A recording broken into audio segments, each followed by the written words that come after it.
तो फाइनली बच्चों कक्षा 10 विज्ञान का चैप्टर नंबर 8 जीव जनन कैसे करते हैं, तो इसका पार्ट नंबर 2 ऑलरेडी आपके लिए तैयार हो चुका है। और इससे पहले इस चैप्टर का जो पार्ट नंबर 1 है वो अच्छे से मैं आपको करवा चुका हूं। अगर आपने वो वीडियो नहीं देखा है तो उस वीडियो का लिंक आपको डिस्क्रिप्शन में मिल जाएगा, वहां जाकर आप उस पार्ट को भी अच्छे से देख सकते हैं। तो नमस्कार बच्चों, स्वागत आप सभी का आपके अपने YouTube चैनल में। तो आज के इस वीडियो में मैं आपको कक्षा 10 विज्ञान का चैप्टर नंबर 8 जीव जनन कैसे करते हैं, तो इसका पार्ट नंबर 2 हम इस वीडियो में अच्छे से पढ़ने वाले हैं। तो वीडियो को आपको कंप्लीट देखना है। और अभी तक यदि आपने हमारे चैनल को सब्सक्राइब नहीं किया है तो सब्सक्राइब कर लीजिए और साथ में नोटिफिकेशन बेल को प्रेस कर लीजिए ताकि इस प्रकार की कोई भी वीडियो आपसे मिस ना हो। तो जीव जनन कैसे करते हैं, इससे पहले हमने पार्ट 1 में भी बहुत सारे जो टॉपिक्स हैं उनको कवर किया है। और जीव जनन कैसे करते हैं इसमें जो पार्ट नंबर 2 है, इसमें आगे की जो चीज़ें हैं, आगे के जो टॉपिक्स हैं उनको हम डिस्कस करेंगे।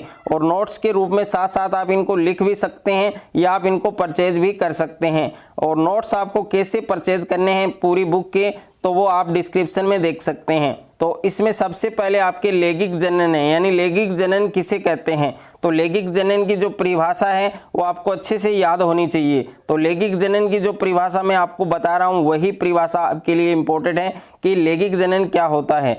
तो जनन की वह विधि, यानी ये जनन की एक विधि होती है, एक मेथड होती है। तो जनन की वह विधि जिसमें नर तथा मादा जीव युग्मक उत्पन्न करते हैं, यानी जनन की वह विधि जिसमें नर तथा मादा जीव युग्मक उत्पन्न करते हैं और जिनके मिलन से एक नई संतान का और एक नई संतति का निर्माण होता है, उसे हम क्या कहते हैं, लैंगिक जनन कहते हैं। यानी जनन की वह विधि जिसमें नर तथा मादा जीव युग्मक उत्पन्न करते हैं, जिनके मिलन से एक नई संतति का निर्माण होता है, एक नई संतान का निर्माण होता है, उसे हम क्या कहते हैं, लैंगिक जनन कहते हैं। और लैंगिक जनन के अंदर कुछ ऐसी इंपॉर्टेंट बातें हैं जो आपको बहुत ही अच्छे से ध्यान रखनी है। तो लैंगिक जनन है, उसके द्वारा लैंगिक जनन द्वारा उत्पन्न संतान में कुछ विभिन्नताएं उत्पन्न हो जाती हैं और किसी जाति समूह में पाई जाने वाली विभिन्नताएं उपजाति के अस्तित्व को बनाए रखने में क्या होती हैं, सहायक होती हैं। तो ये भी आपको अच्छे से ध्यान रखना है। उसके बाद में इसमें कुछ नोट है, यानी कुछ इम्पोर्टेंट जानकारी है जो आपको याद रखनी बहुत ही आपके लिए बहुत ही फायदेमंद है। यानी यहाँ से आपके इम्पोर्टेंट क्वेश्चंस भी यहाँ से आपके बन सकता है। तो लैंगिक जनन है, उसमें भाग लेने वाले दोनों जीव पहले युग्मक का निर्माण करते हैं। यानी लैंगिक जनन है, उसमें भाग लेने वाले जो दोनों जीव हैं वो पहले युग्मक का निर्माण करते हैं, जिसमें डीएनए की जो मात्रा है, यानी डीएनए की जो मात्रा है वो पैतृक कोशिकाओं की अपेक्षा क्या हो जाती है, आधी हो जाती हैं। जब नर एवं मादा युग्मक आपस में संयोजन करते हैं, यानी आपस में संयुग्मन करते हैं, आपस में जुड़ते हैं, तो किसका निर्माण होता है, युग्मनज का निर्माण होता है। तो यहाँ से आपके क्वेश्चंस भी बन सकता है, तो ये आपको अच्छे से याद रखना है। उसके बाद में नेक्स्ट टॉपिक है आपके कि पुष्पी पादपों में लैंगिक जनन, यानी पुष्पी जो पादप हैं उनमें लैंगिक जनन है वो किस प्रकार होता है।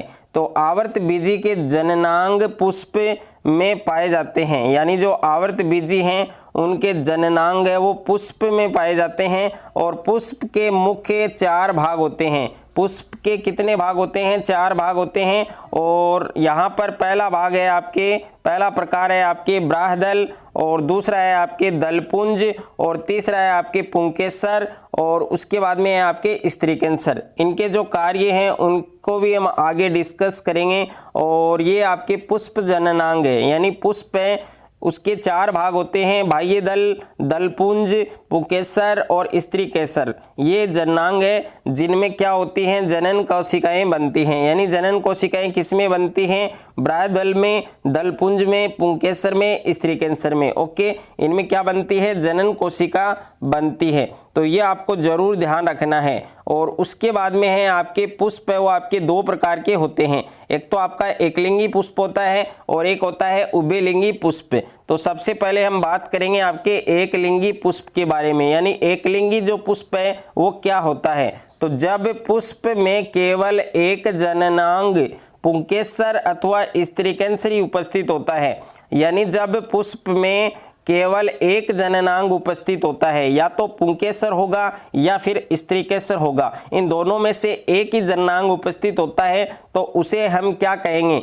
तो उस पुष्प को हम क्या कहेंगे, एकलिंगी पुष्प कहेंगे। यानी जब पुष्प में केवल एक जननांग पुंकेसर अथवा स्त्रीकेसरी उपस्थित होता है तो पुष्प क्या कहलाएगा, एकलिंगी पुष्प कहलाएगा। ये परिभाषा आपको जरूर ध्यान रखनी है, काफ़ी इंपॉर्टेंट परिभाषा है, आपके बोर्ड एग्जाम में आ सकती है। और एकलिंगी जो पुष्प है उनके एग्जाम्पल क्या क्या हैं, एक तो है आपके पपीता और एक है आपके तरबूज। यानी पपीता और तरबूज किसकी श्रेणी में आते हैं, एकलिंगी पुष्प की श्रेणी में आते हैं।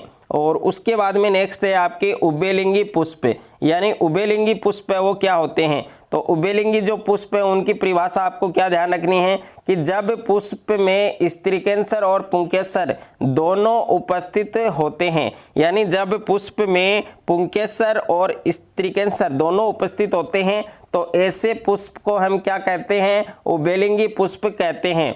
जैसे इनके एग्जाम्पल की बात करें, उदाहरण की बात करें तो गुड़हल और सरसों, यानी गुड़हल और सरसों हैं ये किसकी श्रेणी में आते हैं, उभयलिंगी पुष्प की श्रेणी में आते हैं। तो ये आपका उभयलिंगी पुष्प होगा। यानी एकलिंगी पुष्प और उभयलिंगी पुष्प है, इनकी परिभाषा और इनके जो उदाहरण हैं ये आपको अच्छे से ध्यान रखने हैं। उसके बाद में नेक्स्ट है आपके नोट। यहाँ पर जो नोट लगा हुआ है ये काफ़ी इंपॉर्टेंट है। ओके, यानी पुंकेसर है वो नरजनांग है जो परागकण बनाते हैं। पुंकेसर क्या बनाते हैं, परागकण बनाते हैं, और ये प्राय पीले रंग की गोल संरचना होती है।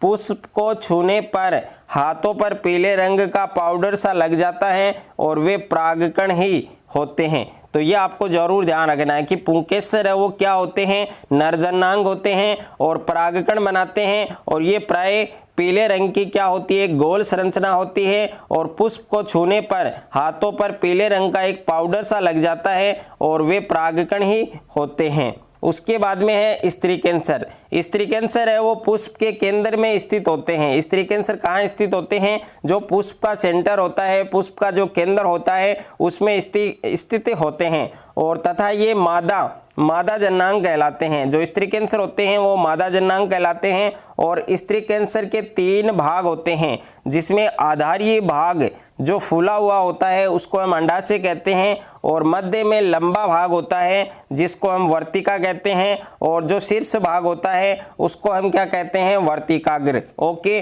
जो प्राय चिपचिपा होता है, और अंडाशय में बीजांड होते हैं। अंडाशय में क्या होते हैं, बीजांड, तथा प्रत्येक बीजांड में एक अंडकोशिका होती है, और प्रत्येक बीजांड में क्या होती है, एक अंडकोशिका होती है। तो यह आपको जरूर ध्यान रखना है। और उसके बाद में है परागकण द्वारा, यानी जो परागकण होते हैं उनके द्वारा उत्पादित नरयुग्मक अंडाशय कोशिका मादा युग्मक से संलयित हो जाता है, और कोशिकाओं में इस युग्मन अथवा निषेचन से क्या बनता है, युग्मनज बनता है। तो ये बात आपको जरूर ध्यान रखनी है। ओके, नेक्स्ट है आपके पुष्प के विभिन्न भाग एवं उनके कार्य। यानी पुष्प के विभिन्न भाग, पुष्प है वो 4 प्रकार का होता है और इनके क्या क्या कार्य हैं। तो सबसे पहले है आपके ब्राहदल, यानी ब्राहदल पुंज। ब्राहदल पुंज है, इनके क्या कार्य हैं, और यह पुष्प के सबसे बाहर की ओर स्थित होते हैं। यानी जो ब्राहदल होते हैं, ब्राहदल पुंज है, ये पुष्प के सबसे बाहर की ओर स्थित होते हैं, और ये कलिका अवस्था में पुष्पीय अंगों की रक्षा करते हैं। जो कलिका अवस्था होती है उसमें पुष्पीय जो अंग है उनकी रक्षा करते हैं। और उसके बाद में सेकंड है आपके दलपुंज, यानी पुष्प का जो दूसरा भाग है दलपुंज। तो दलपुंज के क्या कार्य हैं, ये विभिन्न रंगों के होते हैं। यानी जो दलपुंज होते हैं वो विभिन्न रंगों के होते हैं, और परागण के लिए कीटों को क्या करते हैं, आकर्षित करते हैं। परागण के लिए कीटों को आकर्षित करना दलपुंज का काम है। और उसके बाद में पुष्प का जो तीसरा भाग है वो होता है आपके पुंकेसर। ये पुष्प के नरजनांग है, यानी पुष्प का नरजनांग क्या होता है, पुंकेसर होता है। और पुंकेसर के परागकोश में परागकणों का निर्माण होता है। पुंकेसर के जो परागकोश होते हैं उनमें किनका निर्माण होता है, परागकणों का निर्माण होता है। और पुष्प का जो चौथा भाग है आपके स्त्री कैंसर, इसको मादा जननांग भी कहते हैं। और ये पुष्प के मादा जननांग होते हैं और इनमें अंडकों का निर्माण होता है, यानी इनमें अंडकों का निर्माण होता है। और सभी चैप्टर के नोट्स यदि आपको खरीदने हैं तो आप इन नंबर पर संपर्क करके हमारे द्वारा ये जो सभी चैप्टर के जो नोट्स हैं, फुल बुक है यानी कंप्लीट बुक है, उसके जो नोट्स हैं वो आप हैंड रिटन नोट्स हैं वो आप खरीद सकते हैं। इनके लिए कुछ शुल्क आपको देना होगा, आपको कुछ पेमेंट देना होगा फ़ोन पे, गूगल पे या पेटीएम के माध्यम से, तो वो आपको सारी जानकारी आपको संपर्क करने पर बता दी जाएगी। उसके बाद में नेक्स्ट है आपके स्वपरागण तथा परपरागण में अंतर, यानी एक तो है आपके स्वपरागण और एक है आपके परपरागण। तो इन दोनों में अंतर क्या है, इन दोनों में डिफरेंस क्या है। तो सबसे पहले आपको देखिए अंतर का क्वेश्चन अगर आपके एग्जाम में आता है तो आपको किस प्रकार से करना है तो वो आपको पता है। तो एक साइड में आपको लिखना है स्वपरागण और एक साइड में आपको लिखना है परपरागण। तो सबसे पहले स्वपरागण, स्वपरागण में पहला पॉइंट क्या आपको ध्यान रखना है कि इसमें एक पुष्प के परागकण उसी पुष्प या उसी पौधे के किसी अन्य पुष्प के वर्तिकाग्र पर पहुंचते हैं। ओके। और परपरागण में पहला पॉइंट क्या ध्यान रखना है कि एक पुष्प के परागकण उसी जाति के किसी अन्य पौधे के पुष्प के वर्तिकाग्र पर पहुंचते हैं। और स्वपरागण में दूसरा जो पॉइंट ध्यान रखना है आपको कि इससे परागकणों के नष्ट होने की जो संभावना है वो कम होती है।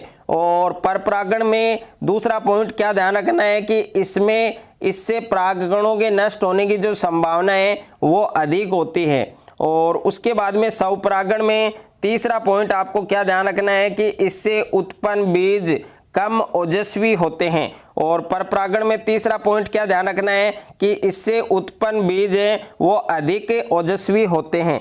तो ये सब बातें आपको अच्छे से ध्यान रखनी है। उसके बाद में नेक्स्ट जो पॉइंट है आपके स्वपरागण में, यानी स्वपरागण में 4 नंबर पॉइंट आपको क्या ध्यान रखना है कि इस क्रिया से विभिन्नताओं की संभावना कम होती है, यानी इस क्रिया से जो विभिन्नताएं हैं उनकी संभावना कम होती है। और परपरागण में चौथा पॉइंट आपको क्या ध्यान रखना है कि इस क्रिया से जो विभिन्नताएं हैं उनकी संभावना है वो बढ़ जाती है, ये आपको ध्यान रखना है। तो ये आपके स्वपरागण और परपरागण में अंतर है, डिफरेंस है वो होता है।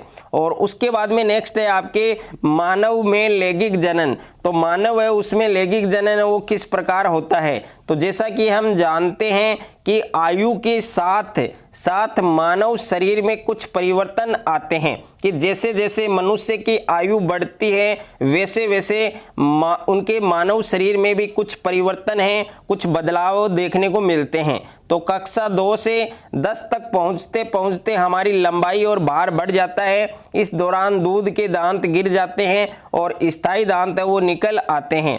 इन सभी परिवर्तनों को एक सामान्य प्रक्रम वर्दी में समूहबद्ध कर सकते हैं। तो आगे हम मानव में लैंगिक जो जनन है, नर लैंगिक जनन है और जो नर जनन तंत्र है, जो मादा जनन तंत्र है, उनको हम बहुत ही विस्तार से आगे पढ़ने वाले हैं। तो जो तीसरा पार्ट आपका जल्द ही आने वाला है तो उसमें पूरा चैप्टर आपका कंप्लीट है वो करवा दिया जाएगा। और इसी के साथ यदि ये वीडियो आपको अच्छा लगे तो वीडियो को ज़्यादा से ज़्यादा आपको शेयर करना है, ज़्यादा से ज़्यादा वीडियो को आपको लाइक करना है।